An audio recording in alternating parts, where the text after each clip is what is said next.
जब हम नौकर शब्द सुनते हैं तो हमारे दिमाग में आता है एक ऐसा व्यक्ति जो किसी की जी हुजूरी करता है, साथ ही एक मासिक निर्धारित आय पर निर्भर करता है। लेकिन आपने कभी सोचा नहीं होगा कि वही नौकर शायद आपसे कई ज्यादा धनी भी हो सकता है। ये मामला है देश की राजधानी दिल्ली का। यहाँ एक नौकर के पास इतनी नकदी मिली है कि उसे गिनने में 16 घंटे लग गए। इन नोटों को लोगों ने नहीं गिना। 8 मशीनों ने नोटों के इस पहाड़ यानी 35 करोड़ की नकदी को गिना। लेकिन कौन है ये व्यक्ति और कैसे इसके पास इतनी नकदी है? चलिए आज की रिपोर्ट में हम आपको यही बताते हैं। नमस्कार, मैं यशस्वी जोशी स्वागत करती हूँ आपका यूबी न्यूज में, जहां हम न सिर्फ खबरें लाते हैं बल्कि उसका बारीक और सटीक विश्लेषण भी करते हैं। दरअसल प्रवर्तन निदेशालय की टीम ने 6 मई को रांची में झारखंड के ग्रामीण विकास मंत्री आलमगीर आलम के पर्सनल सेक्रेटरी संजीव लाल और उसके नौकर जहांगीर आलम से जुड़े 9 ठिकानों पर छापेमारी की।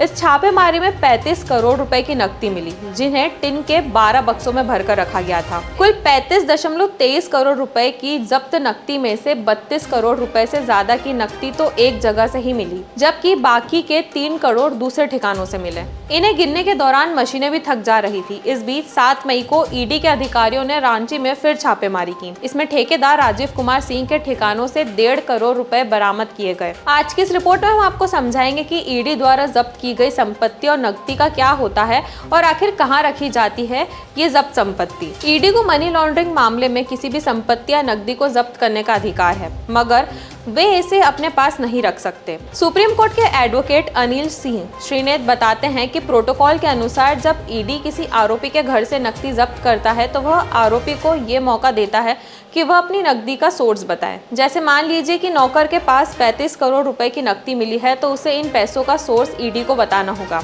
इसके सबूत भी उसे देने होंगे। अगर वह इन सब के बारे में कोई सबूत देने में फेल रहता है तो ईडी इस नकदी या संपत्ति को ब्लैक मनी मानेगा। इसके बाद इस फंड को prevention of money laundering act के तहत जब्त कर लिया जाएगा। इन पैसों को तब अनअकाउंटेड और इल गॉटन मनी कहा जाता है। एडवोकेट अनिल सिंह श्रीनेत कहते हैं कि एक बार जब काले धन के रूप में घोषित ये नकदी जब्त कर ली गई तो स्टेट बैंक ऑफ इंडिया के अफसरों और कर्मचारियों को बुलाया जाएगा, जो ईडी की निगरानी में जब्ती नोटों की गिनती करेंगे।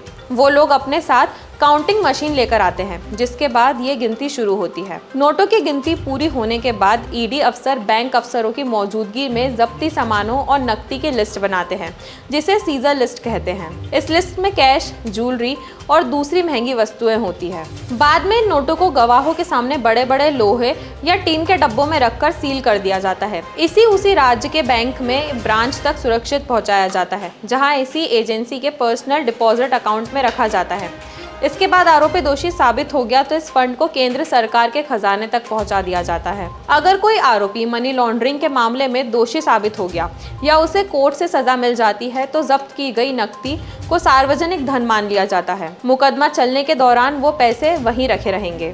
अगर आरोपी अदालत से बरी हो गया तो उससे प्राप्त की गई नकदी उसे लौटा दी जाएगी। इससे पहले ईडी ने मार्च में दिल्ली, हैदराबाद, मुंबई, कुरुक्षेत्र और कोलकाता में कई जगहों पर छापे मारे थे। Team Macarian shipping and logistics private limited और इसके डायरेक्टर्स विजय कुमार शुक्ला और संजय गोस्वामी और संबंधित संस्थाओं लक्ष्मीटन मैरीटाइम के परिसरों पर रेड डाली। इस रेड के दौरान ईडी ने वॉशिंग मशीन से 2.54 करोड़ रुपए के कैश बरामद किए। लेकिन ये ऐसा कोई पहला मामला नहीं है। देश के धन कुबेरों के खजाने पहले भी कई बार खुल चुके हैं। शराब बनाने वाली उड़ीसा की एक कंपनी के समूह से जुड़े कई ठिकानों पर पिछले साल दिसंबर से आयकर विभाग ने रेड की थी।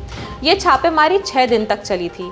इस रेड से कुल 353 करोड़ रुपए की बेहिसाब नकदी बरामद की गई। देश भर में किसी जांच एजेंसी की महज एक कार्रवाई के तहत बरामद की गई यह अब तक की सर्वाधिक धनराशि थी। तो यह थी हमारी आज की खास रिपोर्ट, और आपको ये कैसी लगी अपने विचार हमसे जरूर साझा करें। वीडियो पसंद आए तो इसे लाइक और शेयर करें, साथ ही चैनल को सब्सक्राइब जरूर करें।